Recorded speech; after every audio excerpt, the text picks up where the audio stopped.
Ungur leiklistarnemi sýndi hetjutakta þegar hann klófesti þjóf í miðbænum og fékk hann til að skila ránsfengnum. Ungur leiklistarnemi sýndi hetjutakta þegar hann klófesti þjóf í miðbænum og fékk hann til að skila ránsfengnum. Andri Ólafsson hitt hann í dag. Snorri Engilbertsson var að koma heim til sína á 50-dagskvöldið þegar hann kom auga á þjóf sem brotist hafði inn í bíl og var á leiðinni burt með lítinn peningakassa fullan af seðlum. Snorri hljóp þjófinn uppi og náði honum þegar hann datt inn í kjarra þarna skammt frá. Þá var hins vegar komin upp pattstaða.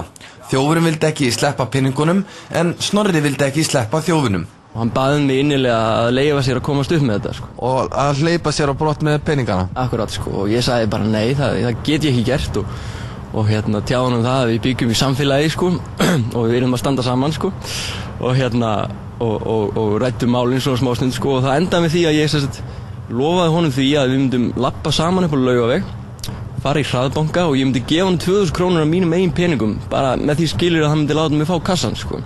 Snilldarráð hjá Snorra sem tölt upp á Laugaveg með þjófnum sem enn var með peningakassan undir hendinni. En þegar í hraðbankan var komið flæktust málin enn frekar.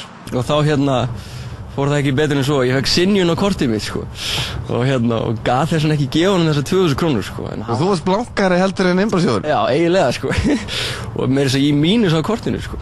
Þegar hér var komið við sögu varð algjör viðsnúningur. Innbrotsþjófurinn var farin að hafa samúð með leiklistarnemanum Snorra sem engan pening átti inn á kortinu sínu.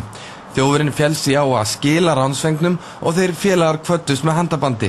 Snorri skilaði svo kassanum inn til lögreglu daginn eftir sem kom honum í réttar hendur. Og ég svona að spája sko, bara bjóði mig fram sem svona ofurhetju sko, hvort að sko, ef það eitthvað stað ranglæti í samfélaginu þá var þetta að hafa samband við mig og ég get redda, en samt ekki fyrir en eftir mánaðamót að þá fæ ég inn á kortið sko.